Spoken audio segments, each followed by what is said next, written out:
Hey everyone, and welcome! Today we're going to be diving into the world of classic car restoration. A fascinating world. It really is.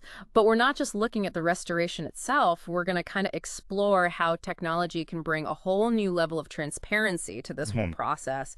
And we've got some cool source material to dig into listen. for this, including excerpts from a master's thesis all about a new platform that can actually help track these really intricate restorations. Yeah, it's a fascinating area, really, where, traditional craftsmanship meets cutting-edge technology.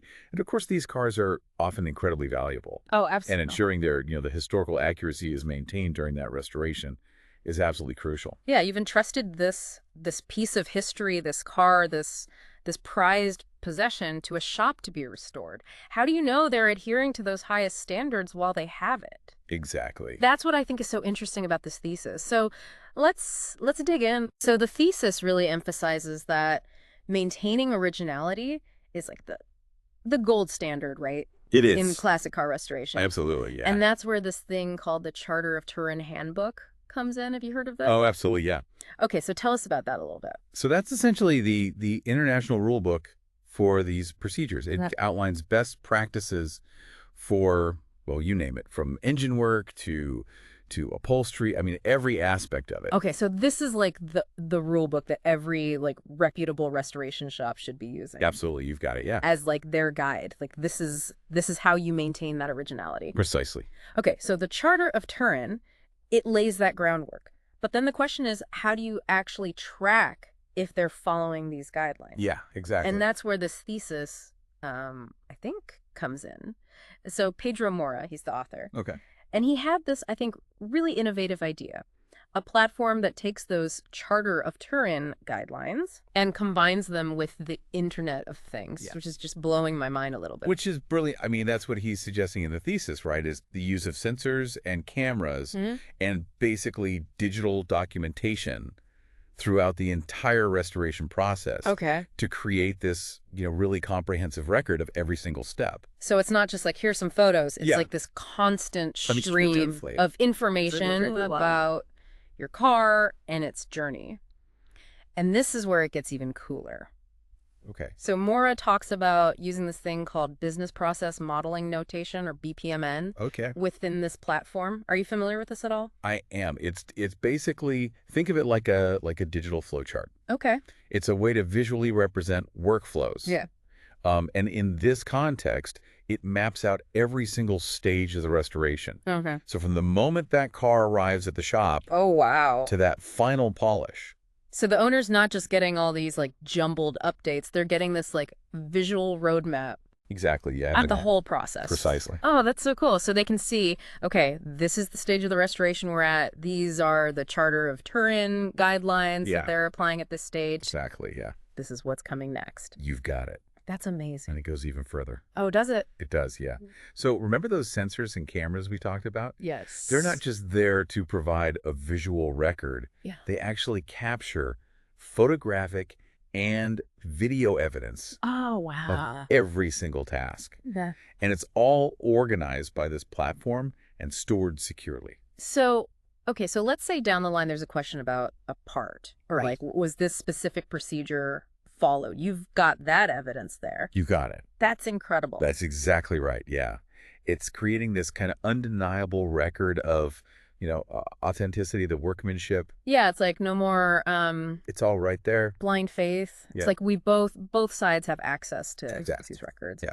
And the benefits, they kind of extend beyond just, documentation. Oh, okay. Moura actually suggests that, this type of platform could help workshops manage the restoration itself. Okay. How so? So think about, tracking parts inventories, scheduling tasks, even ensuring, again, adherence to those Charter of Turin standards, Oh, wow. streamlining the whole operation. Okay, so it's making it more efficient. Yeah, Now, you mentioned that our source material actually included a little audio snippet it did, yeah. that kind of hinted at how this might work in real life.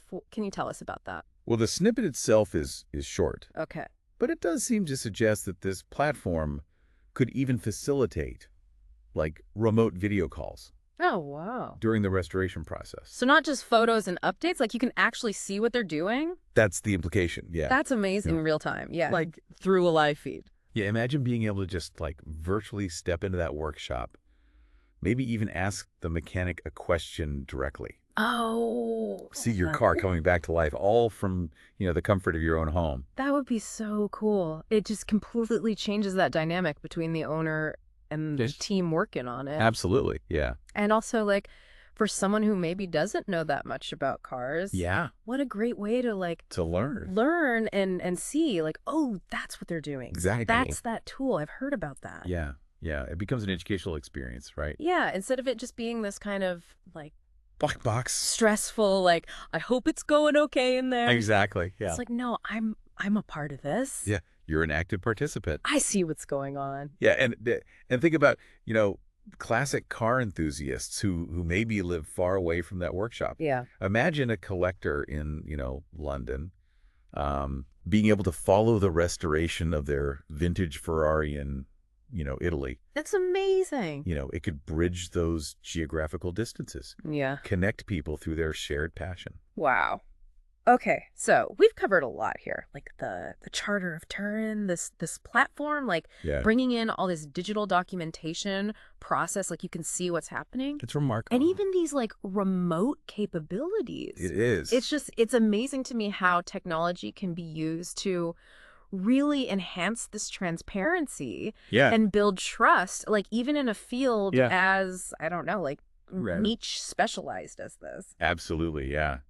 It is a fascinating example of how, tech can kind of bridge that gap between these like specialized fields. Yeah. And just the everyday person, the enthusiast. It makes you wonder, like, what other industries could use this? You know, like I'm thinking about like art restoration, where it's all about that provenance. Yeah. And making sure the techniques are just so meticulous. Yeah. Or even something like high-end watchmaking. Oh, yeah. Where it's, again, those tiny details, Yeah. absolutely critical. Imagine, like, seeing that step by step, like how they restore this painting. Imagine, being able to see a centuries-old painting just being brought back to life. Or a watch. Like, seeing them put it together. Piece by piece. It'd be amazing. It'd be incredible. And beyond just, like, the wow factor. Yeah. Like, think about customer service. Like, instead of it being this, like, you're going back and forth with someone on the phone or, Absolutely. You can actually, like, see what's happening. See the work. Exactly. Oh, I see. Like, that's the part that's broken. Yeah. Yeah. You get it. Oh, I see what you're doing. It's a really powerful idea. Yeah. But, What are the challenges? Well, I mean, as with any new technology, right? Mm-hmm. There are always potential downsides. Of course. Data privacy, security, those are going to be paramount. Oh, of course. Yeah, and there's always that risk of, misinterpretations. Oh, yeah. When you have these complex processes, right? Yeah. And people are only seeing, little snippets. Snippets of it. Oh, I don't like how that looks. Exactly, yeah. Right. So it's not going to be, a one-size-fits-all plug-and-play solution for every industry. But it starts that conversation. Absolutely. It gets you thinking about it. Yeah, and that's what excites me about this, I think, the most, is that it sparks that conversation. Yeah. It gets us thinking about how technology can be used to actually build that trust. Yeah. That understanding in fields that often, do feel very... like behind the curtain. Behind the curtain, yeah, inaccessible. Yeah. And that, that I think is the key takeaway here. Oh, okay. It's really a glimpse into a potential future, right? Where tech actually empowers us, not just as consumers, but as active participants. I love that. In the things we value, Yes. And it fosters that greater appreciation for that expertise, that craftsmanship that goes into creating, and in this case, restoring the objects that really do enrich our lives. That is a beautiful way to wrap this one up. Thank you. So, listeners, as you go about your day, think about the areas in your own life where a little more transparency, a little more of that, could make a big difference, right? It's a powerful thought. And could this technology be the key to unlocking that? Maybe. Until next time, keep those questions coming. Absolutely. And keep diving deep.